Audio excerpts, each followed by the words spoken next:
अस्सलामु अलैकुम नाज़रीन इकराम। उम्मीद करता हूँ सभी लोग खैर आफियत से होंगे। आज की जो ख़बर आ रही है वो दिल को कचोटने वाली ख़बर है, बड़ी ख़बर है।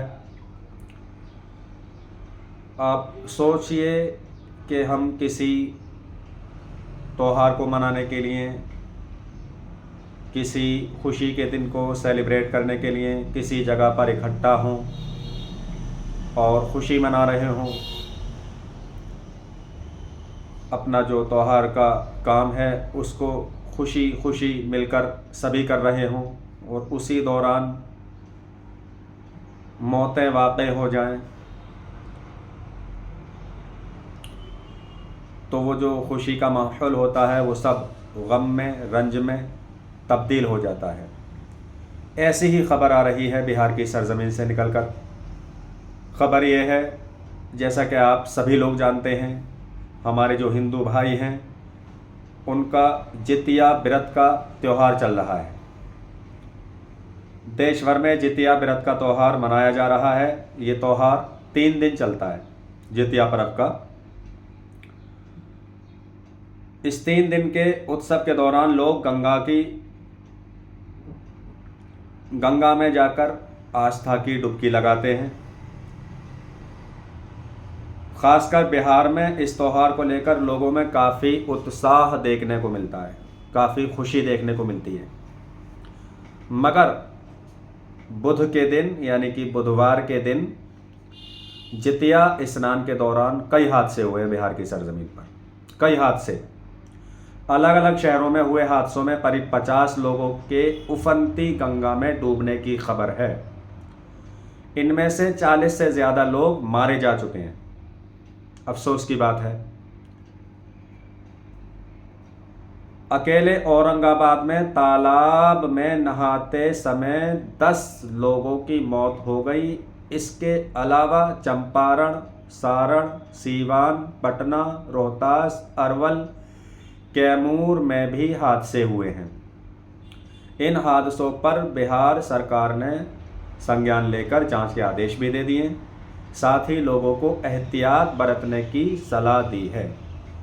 असल में क्या है, अभी बारिश भी काफ़ी हो रही है और मैं भी ये कहूँगा कि बारिश जब ज़्यादा हो तो हम पानी से दूर ही रहें।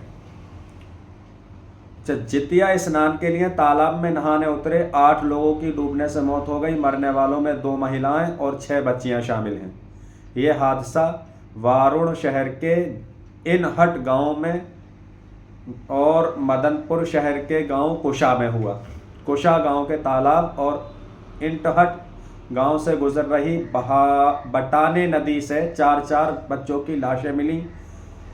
मरने वालों की पहचान कुशहा गांव निवासी उपेंद्र यादव के 8 साल के बेटे अंकज कुमार, वीरेंद्र यादव के 13 साल के बेटे सोनाली और युगल यादव की 12 साल की बेटी नीलम कुमारी और वीरेंद्र यादव की 13 साल की सोनाली कुमारी, सरोज यादव की 12 साल की बेटी राखी कुमारी उर्फ काजल कुमारी, इनहट गांव निवासी गौतम सिंह की 19 साल की बेटी निशा कुमारी और 11 साल की अंकु कुमारी, गुड्डू सिंह की 12 साल की बेटी चुलबुली और मनोज सिंह की 10 साल की बेटी लाजो कुमारी के रूप में इनकी पहचान की गई है। अफसोस की बात है,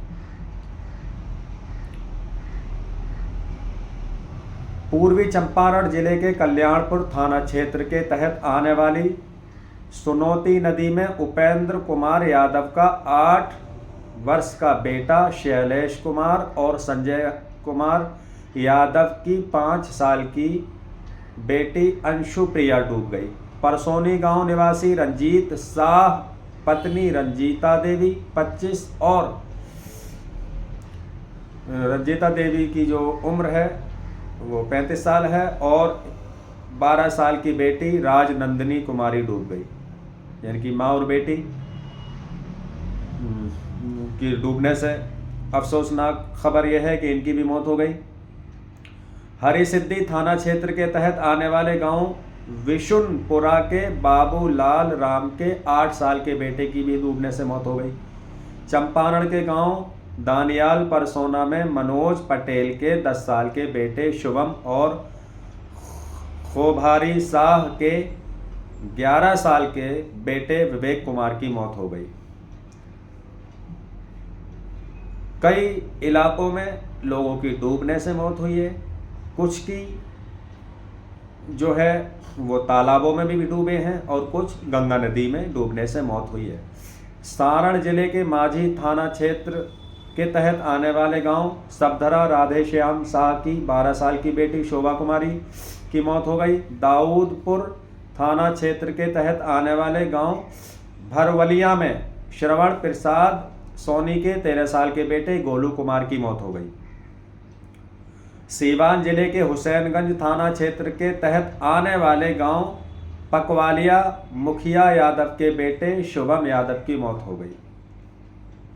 पटना जिले के बिहटा थाना क्षेत्र के तहत आने वाले गांव आमनाबाद हलकोरिया चक में शिवनारायण राय की बेटी अंजलि कुमारी की अफसोसजनक मौत हो गई। रोहतास जिले के दिनारा थाना क्षेत्र के अंतर्गत आने वाले एक गांव में 8 साल के बच्चे की डूबने से मौत हो गई। बख्तारी सूर्य मंदिर के तालाब में 8 साल की बच्ची डूब गई। कैमूर जिले के सोनहन थाना क्षेत्र के तहत आने वाले गांव तरहनी में सोहन बिंद के 10 साल के बेटे रोहन बिंद की मौत हो गई। तो ये अफसोसनाक खबर है जिसमें ज़्यादातर, जबकि 95% जिनकी मौत हुई है वो बच्चे हैं। ये अफसोसनाक खबर है। ऐसे हादसों से हमें बचना बहुत ज़रूरी है। पानी अगर कहीं पर ज़्यादा भरा हुआ नज़र आ रहा है तो वहाँ पर हम पानी में अंदर नहीं जाएं। और गंगा स्नान के दौरान भी हम ज़्यादा अंदर जाने की कोशिश ना करें। बाकी जो बच्चे हैं, बरसात के मौसम में बारिश होती है तो बच्चे घर से निकलकर माफ़ी चाहूँगा, घर से निकलकर पानी में खेलने कूदने लगते हैं और इसी दौरान वो घर से दूर निकल जाते हैं। और जब दूर निकल जाते हैं तो जो आसपास में तालाब वगैरह होता है, पानी गलियों का मोहल्लों का बह कर आ रहा होता है और पानी में फिसलने से अगर बच्चा गिरा तो पानी के साथ बहकर तालाब तक पहुंच जाता है। इस तरीके से भी हादसे हो जाते हैं। तो बरसात के मौसम में आपको ये सावधानी और एहतियात बरतनी चाहिए कि आपको अपने बच्चों को बारिश के मौसम में घर से नहीं निकालना चाहिए, घर से नहीं जाने देना चाहिए, इसलिए कि बारिश के मौसम में बच्चों के साथ हादसे ज़्यादा होते हैं। बच्चे ये नहीं जानते कि हम जिस रास्ते पर आगे जा रहे हैं वहाँ पानी ज़्यादा बह रहा है, या सड़क के किनारे पर अगर हम चल रहे हैं और कोई गड्ढा ज़्यादा गहरा है तो समझदार इंसान पता लगा लेता है कि ये पानी ज़्यादा है, यहाँ पर गड्ढा हो सकता है। लेकिन छोटे बच्चे ये नहीं जानते। तो ये अफसोसनाक खबर है। इतने बच्चों की मौत डूबने से हुई है, इसका अफसोस है। और जब भी किसी की मौत होती है, चाहे वो हिंदू हो, चाहे वो सिख हो, चाहे वो ईसाई हो, चाहे वो मुस्लिम हो, उसमें राजनीति बिल्कुल नहीं होनी चाहिए। अफसोसनाक खबर है। ऐसे हादसे किसी के साथ ना हो। सभी के बच्चों को अल्लाह रब्बुल इज़्ज़त अमन व अमान में रखे, सभी के बच्चों को एक और नेक बनाए और हम सभी के बच्चों को दुनिया में तरक्की याफ्ता शख्स बनने की तौफीक अता फरमाए। इसी के साथ मैं आप लोगों से विदा लेता हूँ। अस्सलामु अलैकुम व रहमतुल्लाहि व बरकातुहू।